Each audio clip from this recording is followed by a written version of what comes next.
Miguel's POV. Nakaramdam ako ng gutom kaya naman dali-dali ako lumabas ng penthouse. Bala ko kasing sa isa sa mga restaurant sa ibaba kakain.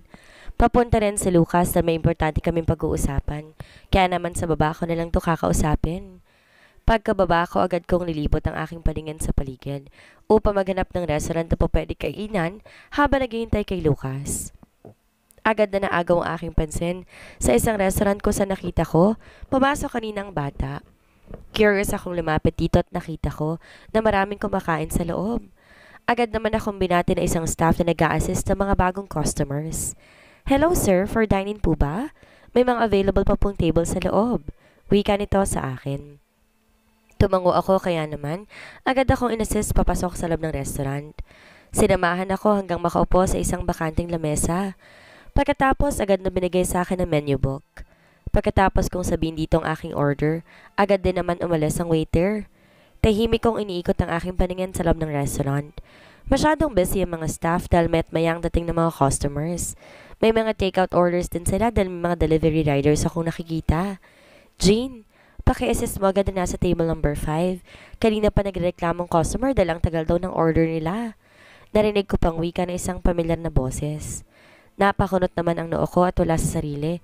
Hinanap ko ang may-ari ng boses. Biglang kumabog ang dibdib ko nang mapagsinong may-ari ng boses na yon. God, si Alice. Sa wakas, nakita ko na ulit siya. Halos tumulo ang luha sa aking mga mata habang tinititigan ito. Abala to sa pakikipag-usap sa mga staff kaya hindi niya ako napapansin. Hindi ko inaalis ang tingin ko dito habang abala ito sa pakikipag-usap sa mga kasamahan nito. Lalo tong gumanda. Bagay na bagay ang suot itong maong na pantalon at black na blouse at black na apron. Nakatali ang mahaba nitong buhok at may ilang hibla na nalaglag sa leeg nito. Naparunok ako na makita kong umiti ito sa isa nitong kasamahan. Pagkatapos mabilis tong pumasok sa loob. Mabilis kong pinunasan ang aking luha na mapansin kong papalapit ng waiter na nag-a-assist sa akin. Dala na rin ito ang in-order ko. "Sino yung babae kanina sa may counter?" Agad na tanong ko dito. Gusto ko lang makakuha ng ilang impormasyon kay Alice kaya naman natanong ko ito. "Ay sir, si Ma'am Alice po yun. Siya po ang may-ari ng restaurant na to." Sagot ng waiter sa akin habang inilalapag ang in-order kong pagkain sa mesa. "Ilang buwan na kayo nag-ooperate dito? Ngayon ko lang na kasi napapansin ang restaurant na to." Kaswal na tanong ko ulit dito. "Last month lang po sir, pero second branch na po namin ito. Yung first store po namin nasa Pasay. Marami din pong customer doon sir kaya lang last month lang nagpatayo ng second branch kasi kakauwi lang ni ma'am galing Amerika. Doon po yata sila talaga nakatira eh." Sagot naman ng waiter.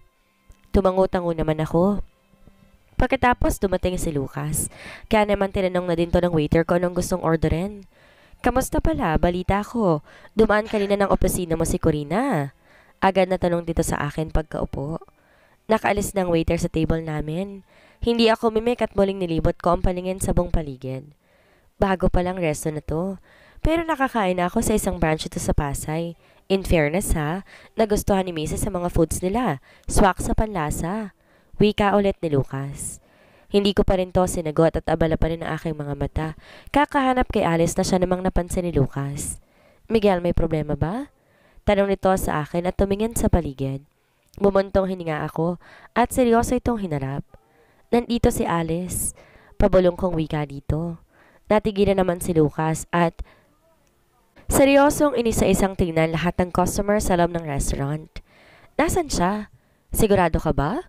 Tanong nito sa akin. Tumango naman ako. "Nakita ka ba niya? I mean, nagkausap na ba kayo?" Tanong ulit ito sa akin. Umiling naman ako.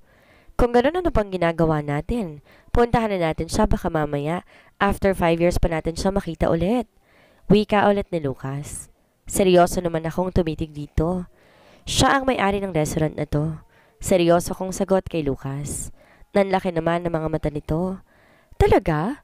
Bakit ngayon lang natin nalaman?" "Miguel, ano ba yan? Ikaw may-ari ng buong building na to. Ngayon mo lang nalaman na nandito lang pala si Alice sa paligid?" Pabulong pang tanong nito sa akin. "Ngayon lang kasi ulit ako nakabisita dito, Lucas. Tsaka sabi ng waiter last month lang daw sila nag-open." Sagot ko naman. Sabay pa kaming natigilan nang biglang lumabas si Alice galing sa loob ng restaurant. Nakangiti itong lumapit sa isang staff at parang may sinasabi ito doon. Pakumpas-kumpas pa ang kamay nito habang nagsasalita. Napapansin ko naman nakatingin din dito ang ilang mga customer sa restaurant. Yung iba ba nakanganga nga habang nakatitig kay Alice kaya naman nakaramdam ako ng inis. Halata naman kasi sa mga titig ng mga ito ang paghanga sa asawa ko. Agad ako nakaramdam na matinding selos. Shit, Miguel. Mukhang ang dami niyang admirer. Tingnan mo mga kalalakihan dito. Halos hindi umaalis ang tingin sa kanya. Bulog ni Lucas sa akin. Lalo ako nakaramdam ng pagkainis. Naikuyom ko pang aking kamao. Pero teka, baka naman may asawa na si Alice. Paano siya nakabundan ng restaurant? Tila nang iinis sa tanong ni Lucas. Galit ko tong tinitigan. Hindi pwede. Kahit may asawa na siyang iba, aagawin ko pa rin siya sa asawa niya. Seryoso kong sagot dito. Napangisi naman si Lucas. So anong gagawin natin? Tititigan mo na lang siya? Lapitan mo na. Total naman asawa mo pa rin siya eh. Pang-oodyok pa nito sa akin.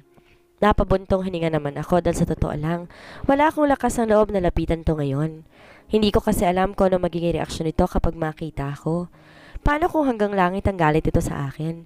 Kaya ko pang dagkapin kapag sasabihin nito na hindi niya ako mapapatawad sa lahat na nagawa kong kasalanan dito? Bakit lalo kong pagtaguan ito kapag malaman niyang nasa paligid lang ako? Alam ko sinadya nitong magtago sa akin dahil sa loob ng 5 taon, napaghahanap ngayon ko lang ulit ito nakita. Anong gagawin ko, Lucas? Natatakot ako sa magiging reaksyon ko kapag makita ko. Ano bang ini-expect kong reaksyon ko sakaling muli kami magkaharap? Tanong ko kay Lucas. Natigilan to at muling tumingin sa gawin ni Alice. I don't know. Maybe galit siya dahil sa ginawa mo or baka kinalimutan na rin niyang lahat at nag-move on na lang. Hindi ko rin alam, Miguel, pero mas magandang wag mo na lang tong patagalin pa. Humingi ka ng tawad sa kanya at aminin mong iyong pagkakamali. Seryosong sagot ni Lucas. Tumango naman ako. Siguro nga kailangan ko siyang harapin. Ano, lalapitan mo na ba siya ngayon? Gusto mo ba ipatawag ko siya? Taon ni Lucas. Umiling naman ako. Alice POV. Pagod na pagod ako habang naglalakad papuntang parking. Kakasara lang ng restaurant at para kong lantang gulay habang naglalakad sa kinaroroonan ng aking kotse. Buti na lang pinasundo na kanina sila Lexus at Maine ni Mama Charis. Hindi ko talaga sila maasikaso dahil sa dami ng mga customers kanina. Nag-extend na nga iba kong staff na ilang oras dahil hindi talaga kakayanin sa sobrang dami ng orders kanina. Mabuti na lang at mababait ang mga ito at willing mag-overtime. Babayaran ko naman sila ng overtime at may kasama pang bonus dahil deserve naman nila yon. Actually, hindi naman talaga kailangan na makipagsabayan ako ng trabaho sa mga staff ko. Pwede naman akong maupo na lang sa office at hayaan silang kumilos. Kaya lang di naman kasi ako katulad ng ibang amo dyan. Iba ako. Tutulong ako sa mga gawain hanggat kaya ko. Kukunin ko na sana ang susi ng aking kotse nang may biglang humawak sa braso ko. Sa sobrang gulat ko nga, napasigaw ako at nagpumiglas. Agad naman akong binatawan ng kusino man ang mapansin marahil nito ang reaksyon ko. Agad ako lumingon kusino man ang pangahas na humawak ng aking braso. Halos mahimatay ako sa matinding takot na mamukhaan ko ang dati kong asawa. Si Miguel! Para akong pinako sa pagkakatayo ng muli kong nasilayan ng mukha nito. Hindi ako makakilos at taguunahan ng pagduro ng luha sa aking mga mata. Halos manginig ang buo kong katawan dahil sa matinding takot. Hindi totoo to. Maawa ka. Lumayo ka sa akin. Mahina akong wika dito. Para ako mababaliw dahil sa sobrang nararamdaman kong takot dito. Alice, please calm down. Nakataas ang wika ng kamay nito sa akin habang dahan-dahang lumalapit sa akin. Napatras ako at binato dito ang hawak kong bag. Natigilan si Miguel at matilim akong tinitigan. Hindi ko naman mapigilan ang pagpatak ng luha sa aking mga mata. Sobrang lakas ng kabog ng aking dibdib dahil sa matinding takot dito. Umalis ka sa harapan ko. Please, maawa ka sa akin. Huwag mo akong papatayin, Miguel. Maawa ka. Maawa ka. Paulit-ulit kong wika hanggang sa nagdilim ang aking paligid. Miguel's POV. Halos madurog ang puso ko na makita ko naging reaksyon ni Alice nang makita ako nitong muli. Takot at para to nakakita ng multo. Halos magkulay papel ang itsura nito at nakita ko kung paano to manginig dahil sa matinding takot. Parang tinutusok ng libo-libong karayom ang puso ko nang marinig kong paulit-ulit na pagmamakaawa sa akin. Hindi ko alam ganito pala kalaki ang epekto sa ginawa ko dito. Nagkaroon to ng matinding trauma. Mabutit ngayon ko piniling magpakita dito. Dahil baka kung dun sa loob ng restaurant, baka magkagulo. Knowing sa reaksyon nito ngayon, para itong nakakita na masamang tao. Well, masamang tao naman talaga ako. Halos namatay to sa mga kamay ko. Alam ko walang kapatawaran ang nagawa ko ditong kasalanan, pero napakasakit makita na halos mabaliw to dahil sa presensya ko. Gustuhin ko mang lapitan to pero hindi ko magawa. Takot tong napapaatras tuwing inihahakbang ko ang mga paa papalapit dito.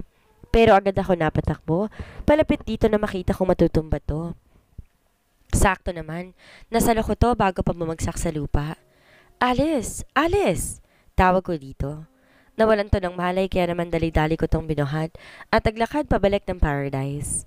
Hindi ko pinansin ng mga taong nakatingin sa amin habang naglalakad ako papuntang elevator. Ang buong atensyon ko ay na kay Alice lamang na nooy nakikita kung paanong halos nagkulay papel dahil sa matinding takot sa akin. Hindi talaga maikakaila na masyado tong natakot sa muli naming pagkikita. Agad ko itong dinala sa penthouse. Pagkatapos, dinala ko ito sa master's bedroom at maingat na inihiga. Kinumutan habang matamang tinititigan ang mukha nito. Hindi pa rin to nagbabago.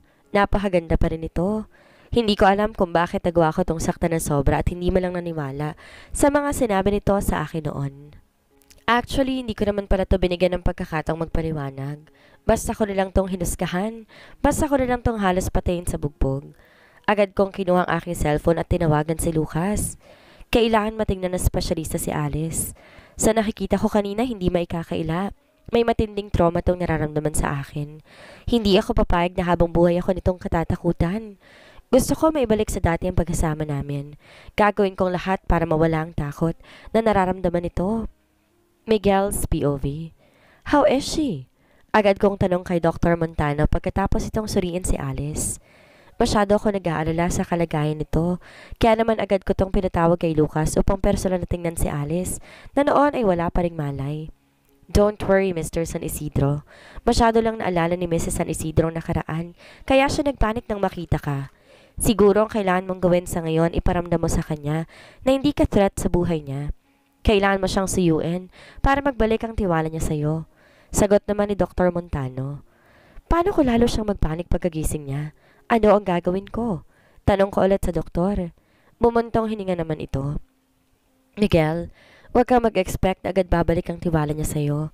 Hanggang ngayon nakatatak pa rin sa isip niyang masalimuot na nangyari sa mga kamay mo 5 years ago. Siguro kailangan mo lang habaan ang iyong pasensya. Pasasaan ba't muli ding lalambot ang puso niya sa'yo? Sa ngayon, pilitin mong sundin kung anong gusto niya. Ipakita mo sa kanya na masyado mo nang pinagsisihan ang mga kasalanang nagawa mo. Payo ni Dr. Montano. Nagbilin pa ang doktor ng mga mahalagang bagay at nagpaalam itong aalis na. Tulala naman akong napatitig kay Alice na nooy mahimbing na natutulog. Pagkatapos lumabas ako ng master's bedroom, diretsong pumunta sa bar counter para kumuha ng alak. Sa totoo lang, hindi ko alam ang gagawin ko ngayon. Natatakot ako sa magiging reaksyon ni Alice kapag magising ito. Hindi basta-basta ang pinakita nitong reaksyon kanina pagkakita sa akin. Kailangan kong pag-isipan lahat ng ikikilos ko kapag harap ko ito. Hindi po pwede na habang buhay niya akong iiwasan. Sobrang miss ko na to at gusto ko nang muling mabuo ang pagsasama namin. Gusto ko nang magkaanak at ito lang ang po pwedeng maging ina ng mga babies ko. Pagkatapos kong uminom ng 2 shots ng alak, muli akong bumalik sa master's bedroom. Buong pagmamahal ko munang tinitigan si Alice bago nagpa siya na pumasok ng banyo para maligo. Kailangan ko nang magpahinga. Masyado nang mahabang araw ko ngayon. Nakapag-email na rin ako sa aking secretary. Pinapa-cancel ko lahat ng appointments ko para bukas at sa mga susunod na araw. Gusto ko matutukan si Alice. Palabas na ako ng banyo nang marinig kong nagring ang cellphone nito sa loob ng bag. Dali kong binuksan ang bag nito at tinagilap ang cellphone. Napakunot ang noo ko na makita ang nakaregister na pangalan sa cellphone. Baby? Mahinang sambit ko at muling binalingan ng tingin si Alice. Kung ganon tama ang sinasabi sa akin ni Lucas. Mukhang may iba na nga ang asawa ko. Yamot akong napabuntong hininga at kinansel ang tawag.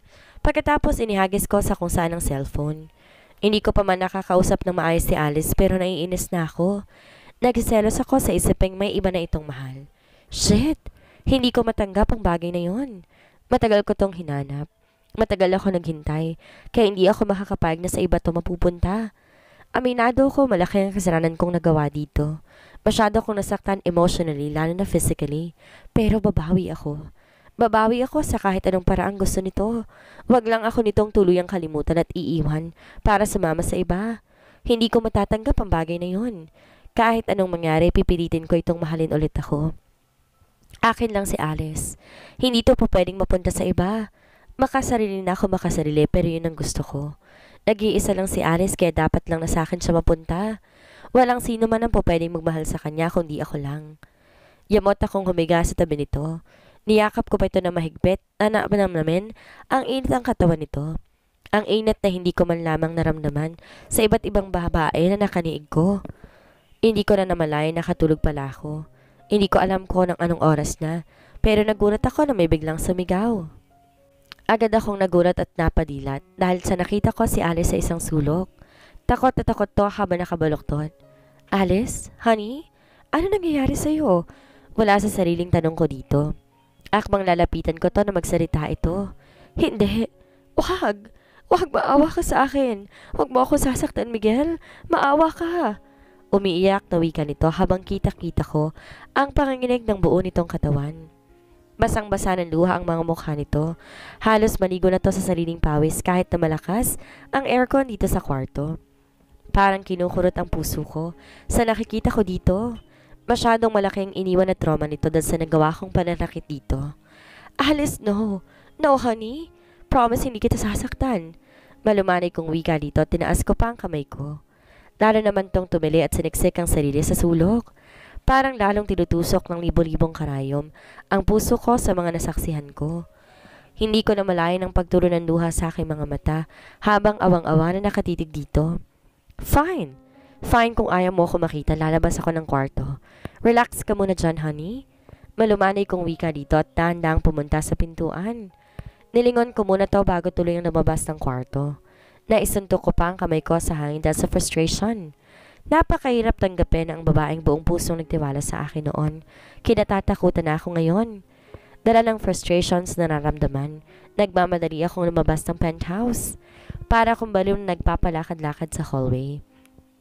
Pagkatapos, tinawagan ko si Nanay Hilda. Kailan ko to para may mag-asikaso kay Alice. Alam ko hindi ako pa pwedeng lumapit dito. Ipapasundo ko na lang to sa mga bodyguard ko para mabilis makarating dito sa penthouse. Hindi po pwedeng walang mag-aasikaso kay Alice. Baka lalong mapasama kapag wala akong makakausap.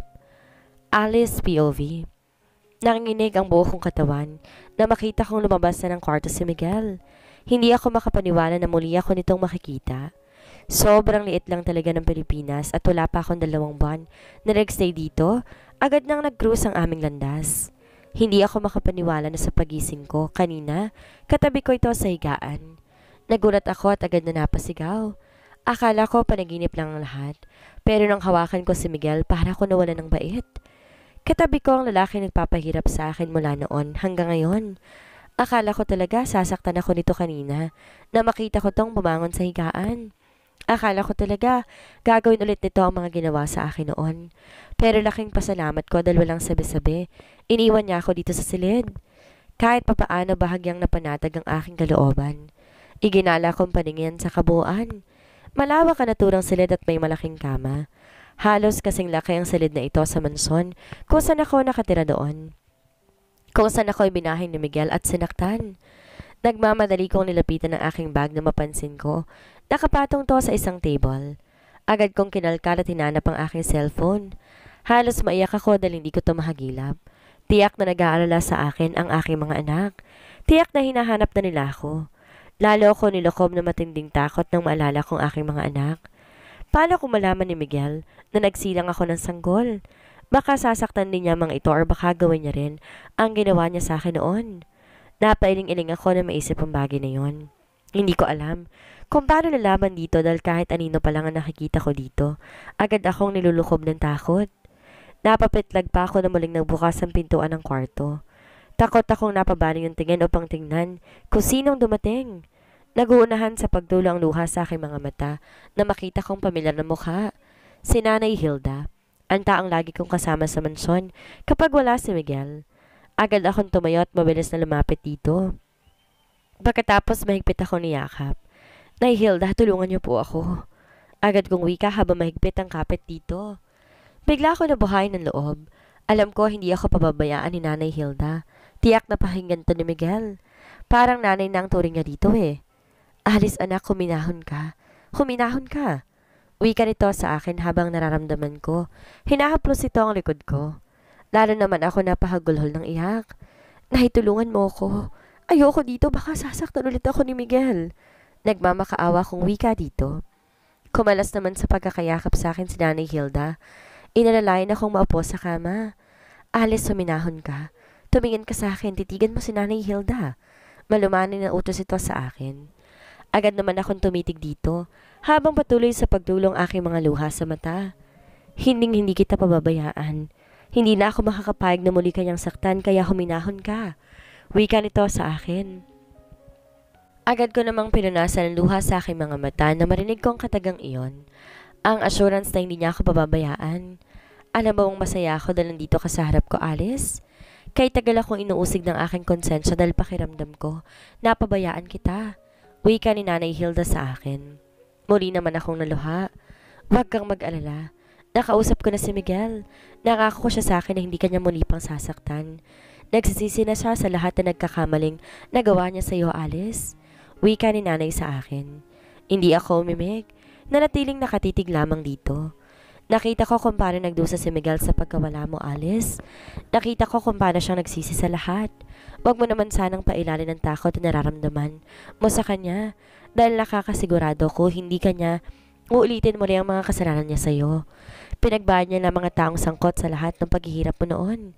Mahabang wika ni Nanay Hilda. Nagtataka naman akong nakatingin lang dito at tinayaan ko tong magkwento.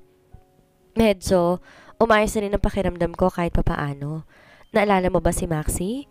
Ilang buwan din siyang pinaharapan ni Miguel sa basement. Kagagawa niya kasing lahat ng kaguluhang nangyari noon. Siya ang nagpapaniwala kay Miguel na baog ito at walang kakayahan na magkaanak. Kaya naman nang malaman niyang buntis ka, nagalit ito ng todo. Nawala sa sarili kaya halos patayin ka niya na sa pag-aakala nagtaksil ka sa kanya. Patuloy na paliwanag sa akin ni Nanay Hilda. Agad naman tumulo ang luha sa aking mga mata. Mahal na mahal ka ni Miguel, Alice.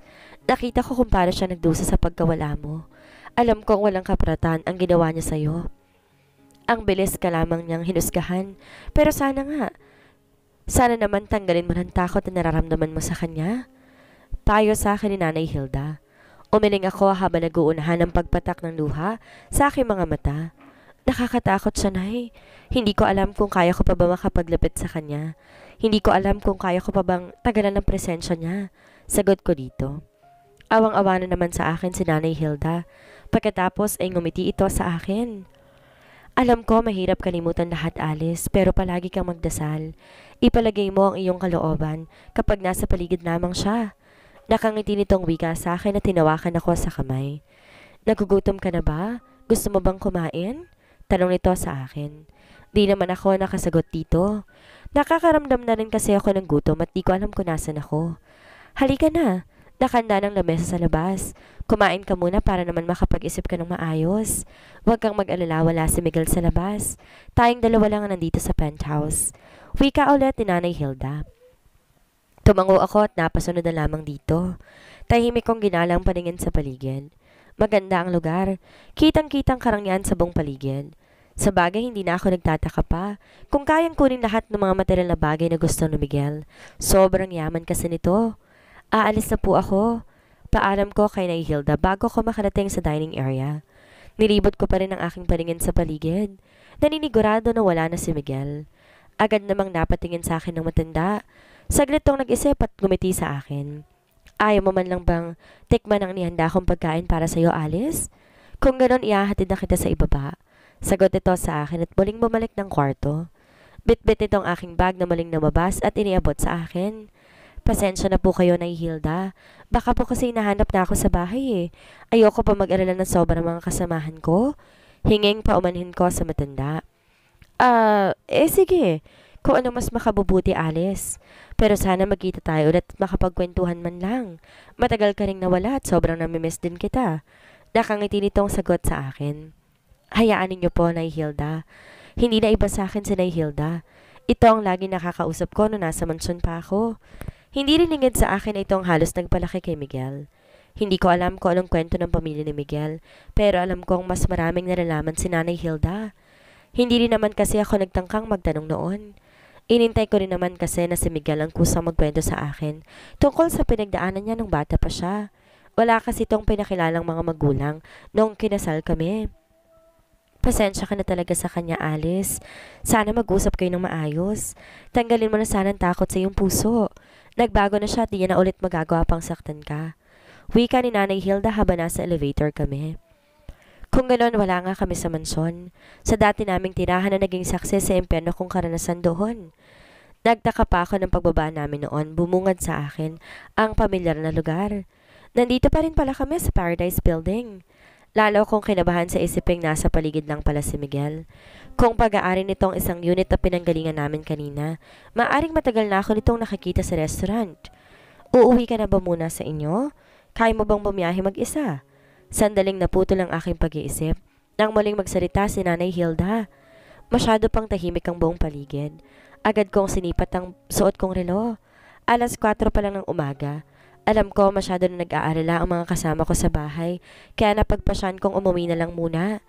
Salamat po, Nay Hilda. Kaya ko na po ang sarili ko. Sagot ko dito pagkatapos ay tinalikuran ko na to at nagmamadaling bumalik ng parking area. Bago pa ako makalabas ng building, sinundan pa ako na isang gwardya. Gulat naman akong napatingin dito. Ihahatid na po kita sa parking, ma'am. Sagot nito sa akin. Tumango na lang ako, nagtanong pa ulit. Nakahinga ako na maluwag na makita ko ang aking sasakyan sa dati nitong kinapaparadahan. Agad akong sumakay at nagmamadaling nagmaneho palabas ng parking area. Nakahinga ako na maluwag na makarating ako ng bahay. Tahimik na ang buong paligid at halatang tulog na ang lahat ng mga tao. Diretso akong pumunta sa kwarto namin ng mga anak ko. Natatan ko silang parehong mahimbing ng natutulog. Agad ko silang hinalikan sa noo. Pagkatapos pumasok ako sa loob ng banyo at naglinis ng katawan. Tinitigan ko pang aking refleksyon sa salamin. Hindi ako makapaniwala na muling nag-cruise ang landas namin ni Miguel. Aaminin ko na sobrang natakot ako dito. Hindi pa rin to nagbabago. Siya pa rin ang dating kilala ko. Ang dating Miguel na minahal ko ng lubusan. Nakikita ko sa mga mata nito kanina ang sobrang lungkot habang tinititigan akong natakot ng sobra sa presensya nito. Hindi ko rin alam. Pinipilit ko naman ang aking sariling maging matatag. Ina-expect ko na ang ganitong bagay dahil alam kong sooner or later hahanapin din to ng mga anak ko. Pero hindi ko talaga makontrol ang emosyon ko. Takot talaga ako dito at yan ang dapat kong labanan ngayon. Mukhang wala din tong balak manakit ulit dahil katabi ko pa nga ito sa kama kanina nang magising ako. Naramdaman ko pang higpit ng yakap nito. Totoo kayang nagbago na to? Totoo kayang wala na tong balak pang muli akong saktan? Kung ganon, tamang ang hinala ko. Si Maxie ang may pakana ng lahat kaya nagawa akong halos patayin ni Miguel noon. Walang hiya talagang babaeng yun. Alam ko naman malaki ang gusto nito kay Miguel noon pero hindi ko rin lang binigyan pansin. Sa bagay, alam kong mainit na talaga ang dugo sa akin ng babaeng yun. Naturing ang best friend nito ni Miguel pero nagawa niyang traidorin to. Nasaan na kayang babaeng yun? Ang sabi kasi ni Nanay Hilda, binigyan daw ng leksyon ni Miguel si Maxie. Ginawa din kaya dito ni Miguel ang ginawa niya sa akin noon? Bahagya ako nakaramdam ng awa sa babaeng yon. Kahit naman gaano pa kasama ang ginawa niya sa akin, hindi ko rin naman pinangarap na maging katulad sa akin ng kapalaran nito. Well, masasabi kong maswerte pa rin ako kasi may mabuting puso ang kumupkup sa akin. Si Maxie kaya. Pagkatapos kong gawin ang aking routine bago matulog, bumalik na ako ng kama at tumabi sa aking mga anak. Himbing na himbing pa rin ang mga to sa pagtulog. Napabuntong hininga ako dahil alam ko, konting panahon na lang maghahanap na ng ama ang mga to. Paano kaya kung malaman ni Miguel na nagkaanak kami? Ano kaya ang gagawin nito? Matatanggap kaya nitong aming mga anak? Hindi lingid sa aking kaalaman na engaged na ito sa isang aktres. Tiyak magugulo lang ang buhay ng aming mga anak kapag nalaman ng mga ito na may iba ng kinahuhumalingang babae ang kanilang ama.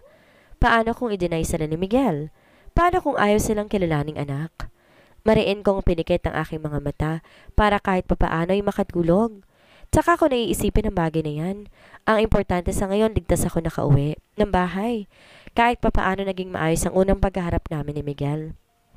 Sana nga, hindi na nito uulitin pa ang pananakit sa akin noon. Pangahawakan ko ang sinabi ni nanay, Hilda, nandala na lang sa bugson ng kanyang damdamin si Miguel, kaya nagawa ako nitong halos patayin noon. Gusto ko na rin magkaroon ng katahimikan. Gusto ko na rin mamuhay ng normal. Gusto ko nang matanggal ang takot na nasa puso ko. Miguel's POV. Tahimik ako nakatingin sa bahay kung saan pumasok si Alice. Alam ko, hindi nito alam na kanina ko pa itong sinusundan. Paglabas pa lang ng paradise, nakasunod na ako dito. Para naman akong nabunutan ng tinik sa aking lalamunan nang makita kong kalmado na ito kanina nang lumabas sa aking penthouse. Sana nakinig ito kay Nanay Hilda. Sana hindi na tumatakot sa akin sa sunod na magpakilala ko dito. Huwag niyo siyang hiwalayin ng tingin. Lagi niyo siyang sundan ng pasikreto kahit saan siya magpunta. Utos ko sa katabi kong bodyguard. Nagtalaga ako ng 5 tao para sumunod at magprotekta kay Alice kahit saan man ito magpunta. Kailangan ko muna pansamantalang dumistansya dito para bumalik ang tiwala nito sa akin. Sa susunod din kasi na araw may business trip ito papunta ng Russia. Hindi ko siya mababantayan, kaya bahala ng aking mga tauhan na magbantay dito.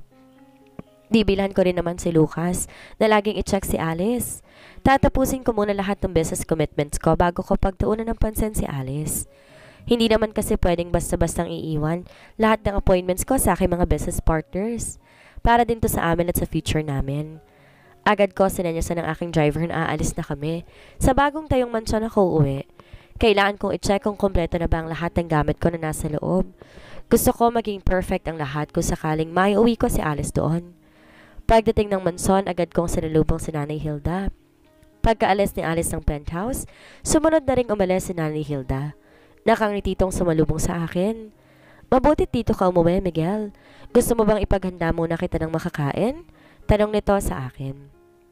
Tumango naman ako dito dahil may gusto akong itanong. Kamusta ang pag-uusap ninyo kanina, Nay? Tanong ko dito ng ibig sabihin ay ang pag-uusap nila ni Alice. Inilapag muna nito ang pagkain sa harap ko bago nagsalita. Nung una nag-aalangan pa siya, pero nung pahapyaw kong kinukwento sa kanya kung bakit nangyari ang mga bagay na yun 5 years ago, nakinig naman siya sa akin. Nakita ko ring bahagya siyang kumalma.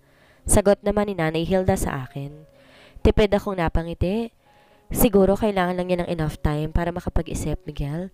Huwag kang mag-alala. Palagi ko siyang dadalawin sa restaurant niya. Palagi ko siyang kakausapin. Nakangiti nitong wika sa akin. Sige po, Nay. Malaking pong tulong yan sa akin. Sagot ko dito at inumpisan ko ng kumain. Sige, Miguel, maiwan na muna kita. Kakausapin ko pa ibang mga kasambahay. Kailangan ko silang i-guide kung anong po pwede nilang gawin ngayong araw. Dapat lagi kami maghanda. Baka bukas o makalawa, darating na dito ang reyna ng mansyon. Nakangiting wika ni Nanay Hilda. Natawa naman ako. Salamat, Nay. Salamat kasi nandyan ka po palagi. Hindi niyo ako iniiwan. Ngayon ko po kayo lubos na kailangan, alam ko. Kayo lang ang makakatulong sa akin para bumalik muli ang tiwala sa akin ni Alice. Nakangiti kong sagot dito. Sus, ikaw talagang bata ka. Minsan may mga nagagawa tayong pagkakamali sa buhay natin. Pero kung handa ka namang magbago, deserve mo pa rin mabigyan ng second chance, Miguel. Huwag kang mag-alala, gagawin ko ang lahat para bumalik sa'yo si Alice. Nakangiti nitong sagot sa akin. Masayang nag-thumbs up naman ako dito at tinuloy na ang pagkain. Pagkatapos kumain, diretso na ako sa aking kwarto. Sumilay ang ngiti sa aking labi na makita ko ang malaking larawan ni Alice. Halos sakupin nito ang buong headboard ng kama ko. Dito ko rin pinalagay ang mga paintings na nabili ko noon sa kanya. Hindi ko na rin kasi pinasabi to doon sa mga model houses. Nakahanap naman agad si Alan ng ipapalit. Iniuwi ko sa mansyon lahat ng obra ni Alice at dito ko na lang pinadisplay. Akalain mo yun? Hindi ko pa nga masyadong kilala ang asawa ko. Wala man lang akong kamalay-malay na magaling pala tong magpinta. Sa bagay, para sa akin kasi noon isa lang tong dekorasyon sa buhay ko. Nandyan siya tuwing umuwi ako ng mansyon. Hindi ko pa masyadong ramdam kung gaano to kahalaga sa akin noon. Ipapangako ko, babawi ako dito. Ipaparanas ko dito ang mga hindi niya naranasan noon sa piling ko. Ano ang mangyayari ngayong muling nakaharap ni Alice si Miguel? Mahanap kaya niya sa kanyang puso ang kapatawarang hinihingi ni Miguel sa kanya? Yan ang ating aalamin sa susunod nating kabanata.